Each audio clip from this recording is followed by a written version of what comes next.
April is C-Section Awareness Month, so take a walk with me as I share my C-section and birth story. For medical reasons, I had a planned C-section. We picked the day, 2/5/25. I was scheduled to be the first surgery of the day. We had to get to the hospital a few hours early. No one was there. People at the reception desks were like so happy and excited for us. We went up to the labor and delivery unit and we were like, oh my God, I can't believe we're gonna walk out of here with a baby. I have the best OBGYN in the entire world and he did the surgery.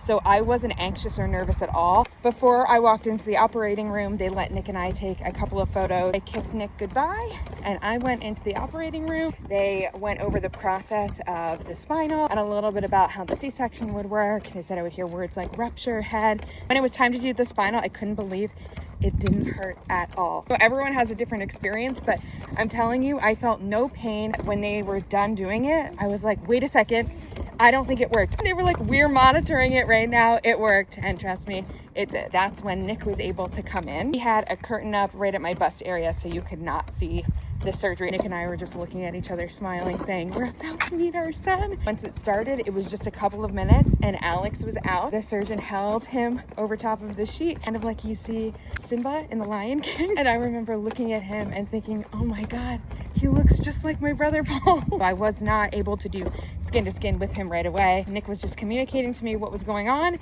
and he took a bunch of pictures. I'll never forget holding Nick's cell phone, just staring at this photo of Alex. That was probably the hardest part, not being able to do skin to skin with him right away. The anesthesiologist said I gave Alex such a gift by remaining so calm. I thank mindfulness training and yoga for that. I told Nick to go back and do skin to skin with Alex in the recovery room. So he was the first one to do skin to skin. I was able to hold Alex once I went back into recovery, which was about 45 minutes later.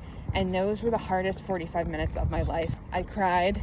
It was the most beautiful experience. My advice for any expecting mama about to have a C-section, if it's planned, I can't tell you how peaceful and joyful it is. You're going to hear a lot about the recovery process. It's tough, but you can get through it. Ask for support and help ahead of time. Don't be too set on any one plan. It is labor and you're going to do amazing.